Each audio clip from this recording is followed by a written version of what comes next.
with the continuation of our series, now we have to move on our next topic, that is net factor income from abroad, that means NFIA. Income from abroad की बात अगर हो रही है तो हमारी जो income हम अब्रॉड से अर्न करते, नॉर्मल रेजिडेंट जो अर्न किया गया जो इनकम, उसको हम क्या कहेंगे, हमारी इनकम फ्रॉम अब्रॉड।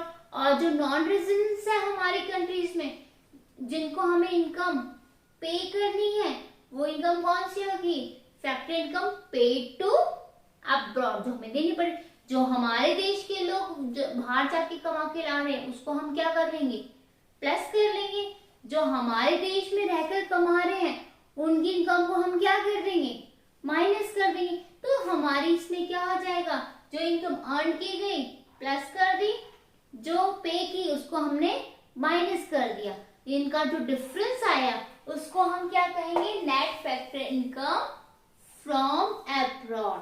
ठीक है, तो एनएफआईए क्या होता है हमारा, basically in factor income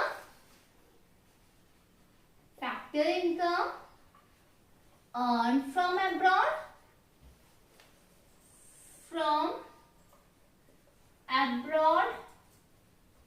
minus factor income paid to abroad.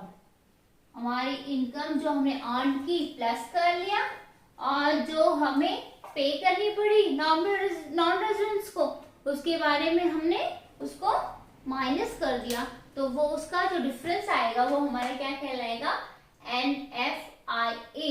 ठीक है, तो नॉर्मल रेजिडेंट्स कौन होते हैं, किसकी इनकम को हम इंक्लूड करेंगे और किसकी इनकम को हम इंक्लूड नहीं करेंगे, उसके बारे में हमने पूरी डिटेल्ड में एक वीडियो बनाई हुई है नॉर्मल रेजिडेंट्स के बारे में। आप उसके बारे में जानकर अपनी प्रीवियस वीडियोस में उसके बारे में डिटेल्ड नोट ले सकते हैं। ठीक है, तो हमारे क्या है, इनकम फ्रॉम अब्रॉड की अगर बात हो रही है तो हमारे कौन कौन से कंपोनेंट्स इसमें इंक्लूड किए जाते हैं। बेसिकली जो इनकम नॉन रेजिडेंट द्वारा अर्न किए जाते हैं, इसके बेसिक 3 कंपोनेंट्स हैं। फर्स्ट कंपोनेंट्स की अगर हम बात करते हैं, वो आता है हमारा net compensation to employ. Net compensation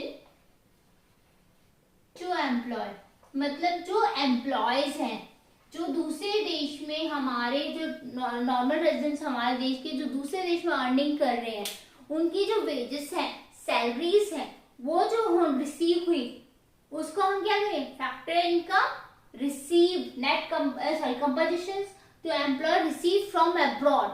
ठीक है, वो इनकम जो हमें अब्रॉड से रिसीव हुई, वो सैलरी और वेजेस जो हमें एम्प्लॉयज के थ्रू वर्ल्ड से, रेस्ट ऑफ द वर्ल्ड से रिसीव हुई, वो हमारी क्या आ जाएगी, compensation to employ from abroad. और जो नॉन रेजिडेंट्स हमारे देश में जो अर्निंग कर रहे हैं, उनको जो हम सैलरी पे कर रहे हैं, उसको हम क्या कर देंगे, डिडक्ट कर देंगे, उसको माइनस कर दिया। तो उससे का जो डिफरेंस आया उसको हम क्या कहेंगे, नेट कंपनसेशन टू एम्प्लॉय। दूसरा, हमने इसमें एक और बात की थी कि हमारे जो ऑर्गेनाइजेशंस है उसको भी हम नॉर्मल रेजिडेंट्स में इंक्लूड करते हैं। तो वहां उसकी जो इनकम होती है, net income from property and entrepreneurship, मतलब जो ऑनर्स हैं वहां पे अर्न कर रहे हैं, हमारी जो इनकम है उससे क्या मिलेगा, रेंट मिलेगा, इंटरेस्ट मिलेगा और डिविडेंड मिलेगा। जो इनकम हमारी नॉर्मल रेजिडेंट द्वारा वहां से अर्न हुई, रेंट, इंटरेस्ट, डिविडेंड जो रिसीव हुआ, उसको हमने क्या कर लिया, प्लस कर दिया। जो यहाँ पे कमाया गया रेंट, इंटरेस्ट, उसको हम क्या कर देंगे, नॉन रेजिडेंट की लेस कर देंगे। तो उससे हमारा कैलकुलेट क्या हो जाएगा, net income from property and entrepreneurship. तीसरा हमारे इसमें आ जाते हैं हमारी नेट रिटेन्ड अर्निंग। जो रिटेन्ड अर्निंग है, जो हमारे इस देश में अर्न की गई, उसको हम क्या कर देंगे, लेस कर देंगे।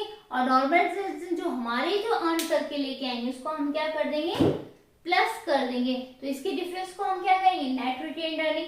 इन 3 बेसिक कंपोनेंट्स से हमारी क्या कैलकुलेट होके आता है, हमारा NFIA कैलकुलेट होता है। हमारी NFIA कैलकुलेट किया जाता है कि हमारे कितना कंपनसेशन मिला है, कितने हमें रेंट इंटरेस्ट दूसरे देश से अर्न हुआ है और हमारी रिटेन अर्निंग कितनी अर्न हुई है। इसके बेसिस पे हम क्या कैलकुलेट कर सकते हैं, हमारी NFIA को कैलकुलेट कर सकते हैं। अब बेसिकली बात आती है कि हम NFIA कैलकुलेट क्यों करते हैं, इसके क्या सिग्निफिकेंस है।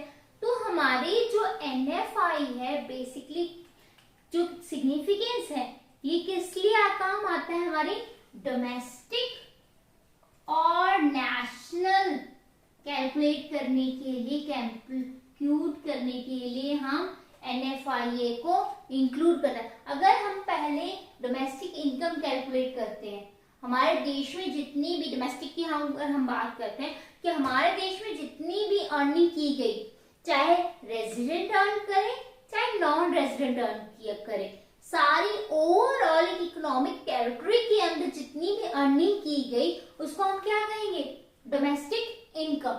तो फर्स्ट ऑफ ऑल हमारे देश की जो डोमेस्टिक इनकम कैलकुलेट होगी कि एक इकोनॉमिक टेरिटरी के अंदर आइदर अर्न बाय रेजिडेंट और नॉन रेजिडेंट, उनके द्वारा टोटल कितनी भी अर्निंग की गई उसे हम क्या कहेंगे, डोमेस्टिक इनकम। तो हमारे देश की जितनी भी अर्निंग की गई देश के अंदर उसको पहले कैलकुलेट किया, देन उसके बेसिस पे हम हमारे देश की नेशनल इनकम को कैलकुलेट करेंगे कि हमारी नेशनल इनकम कितनी कैलकुलेट हुई है, मतलब हमारे ओनली नॉर्मल रेजिडेंट ने कितनी अर्निंग की है, मतलब हमारे जो नॉन रेजिडेंट जो हमें पे करने के बाद और जो दूसरे देश में हमारे देश के लोग कमा रहे हैं, क्योंकि डोमेस्टिक में तो हम बस ओनली इकोनॉमिक टेरिटरी की बात करें, यहाँ पे हम किसकी बात कर देंगे, आउटसाइड द कंट्री जो हमारे नॉर्मल रेजिडेंट कमा के ला रहे हैं उसको भी हम इसमें इंक्लूड कर देंगे, और जो नॉन रेजिडेंट्स हैं जो हमारे देश में कमा रहे हैं उनको हम क्या कर देंगे, डिडक्ट कर देंगे। उसके बाद जो बेसिस पे निकल के आएगा हमारे क्या निकल के आ जाएगा, नेशनल इनकम निकल के आ जाएगा। तो हमारी डोमेस्टिक इनकम में क्या आ जाता है, बेसिकली अगर हम बात करते हैं डोमेस्टिक इनकम की, तो डोमेस्टिक इनकम में हमारी इनकम जो अर्न की गई विद इन डोमेस्टिक टेरिटरी,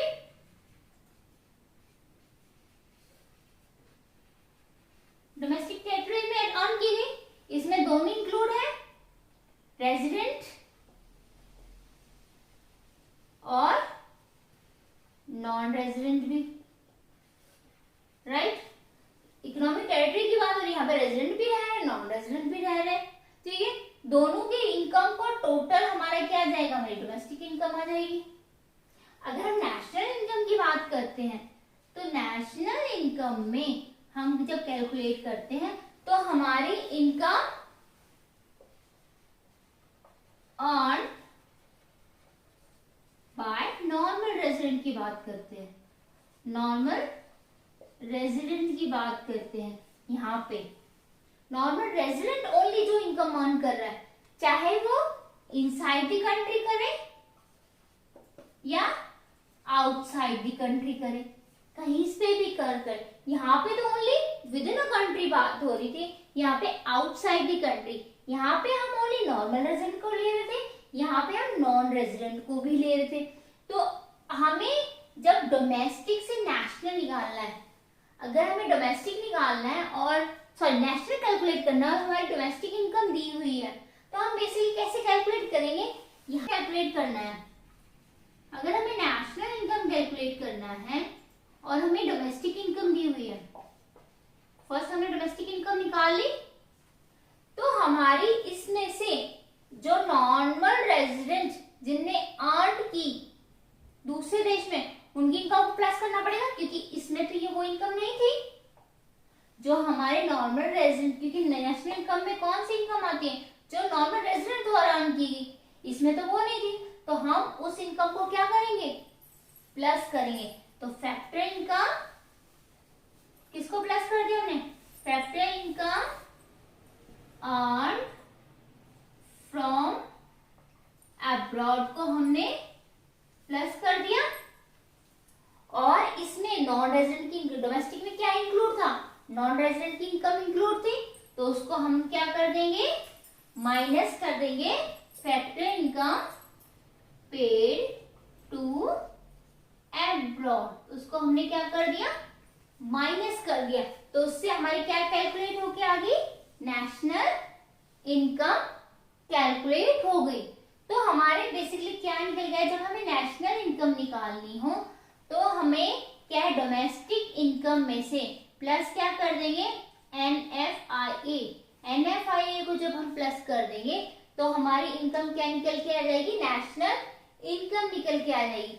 और अगर हमें डोमेस्टिक इनकम कैलकुलेट करनी है तो हम अगर नेशनल इनकम में से माइनस NFIA कर देते हैं, क्योंकि हमें only with in country income calculate करनी है, हमारे दूसरे देश की इनकम को हमें नहीं जोड़ना है। तो उसको हमने क्या कर दिया, माइनस कर देंगे, तो हमारी कौन सी इनकम आ जाएगी, डोमेस्टिक इनकम कैलकुलेट हो जाएगी। तो अगर हमें डोमेस्टिक से नेशनल इनकम पे जाना है, अगर हमें डोमेस्टिक से नेशनल इनकम पे जाना है, मतलब हमें डोमेस्टिक इनकम दी हुई है और हमें नेशनल इनकम निकालनी है, तो हम प्लस क्या कर देंगे, NFIA को हम क्या कैलकुलेट कर देंगे, NFIA को प्लस कर देंगे। और अगर हमें नेशनल इनकम से डोमेस्टिक इनकम निकालनी है तो हम क्या करेंगे, माइनस कर देंगे NFIA। NFIA को हम क्या कर देंगे, माइनस कर देंगे। अब इससे समझ में आ गया कि डोमेस्टिक इनकम से नेशनल इनकम निकालने के लिए हम किस, जो बेसिक कंपोनेंट जो लिया जाता है वो किसको लिया जाता है, हमारे net factor income from abroad को लिया जाता है, हमारे NFIA को लिया जाता है।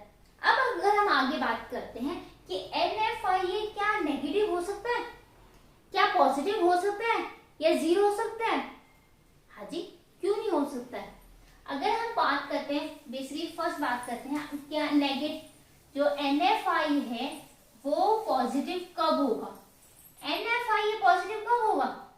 अगर मैं बात करती हूँ, NFIA होता क्या है, इनकम जो रेस्ट अर्न हुई हमें अब्रॉड से और जितनी माइनस हम क्या करेंगे, पे किया। अगर हमें 500 की अर्निंग हुई, अगर हमें 500 रुपये अर्न हुआ दूसरे देश से और हमने 400 रुपये पे किया दूसरे देश में, नॉन रेजिडेंट को हमने 400 पे किया, तो हमारे कितने का आ रहा है, NFIA कितना आ रहा है, 100 आ रहा है। तो NFIA इस समय क्या आ जाएगा, पॉजिटिव आ गया। तो NFIA क्या हो सकता है, पॉजिटिव हो सकता है। अब NFIA नेगेटिव कब होगा, NFIA नेगेटिव कब होगा, जब हम पे तो कितना कर रहे हैं, 600 कर रहे हैं, ठीक है, और अर्निंग ओनली हमारी कितनी की हो रही है, 500 की हो रही है, अर्निंग हमारी 500 की हो रही है और पे हमें कितना करना पड़ रहा है, 600 करना पड़ रहा है। तो हमारा माइनस का क्या आ गया, 100 आ गया, मतलब हमारी नेगेटिव में आ गया हमारा NFIA। पे तो हमें ज्यादा करना पड़ रहा है और अर्निंग हमारी कम की हो रही है, तो इससे हमारा NFIA क्या हो जाएगा, नेगेटिव हो जाएगा। अब बात आती है NFIA जीरो कब होगा, NFIA जीरो कब होगा, जब हमारी अर्निंग और हमारी पेड दोनों इक्वल होगी। अगर हमारी अर्निंग और पेड हमारी इक्वल है, अगर हम 600 की ही अर्निंग कर रहे हैं और 600 ही पेड कर रहे हैं, तो हमारी NFIA क्या आएगा, जीरो आएगा। तो NFIA पॉजिटिव कब होगा, जब हम अर्निंग हमारे दूसरे देश से ज्यादा हो रही है और कम पे कर रहे हैं, तो हमारी NFIA क्या होगी, पॉजिटिव। नेगेटिव, हमें अर्निंग कम हो रही है, पे हमें ज्यादा करना पड़ रहा है, तो NFIA क्या आएगी, नेगेटिव। NFIA जीरो कब होगी, जब दोनों की दोनों इक्वल हो, तो हमारी NFIA क्या आ जाएगी, जीरो हो जाएगी। NFIA कब होगा, NFIA बेसिकली कब होता है, factor income earn from abroad और factor income paid to abroad का डिफरेंस को हम क्या कहते हैं, NFIA कहते हैं। इसके बेसिस पे कैलकुलेट क्या किया जाता है, हमारी डोमेस्टिक और national income. Domestic income calculate करने के बाद हम जब नेशनल इनकम कैलकुलेट करते हैं तो हम क्या कर देते हैं, डोमेस्टिक से नेशनल कैलकुलेट करते हैं, NFIA को प्लस कर दिया। अगर हमें नेशनल से डोमेस्टिक इंक्लूड करनी है तो हम NFIA को माइनस कर देते हैं। आई होप आप सबको क्लियर है। कोई डाउट है तो please comment me, and if you like और हेल्पफुल दिस वीडियो, अगर आपके लिए थोड़ी बहुत भी हेल्पफुल है ये वीडियो, तो please like me and subscribe me, और sharing is must. Thank you.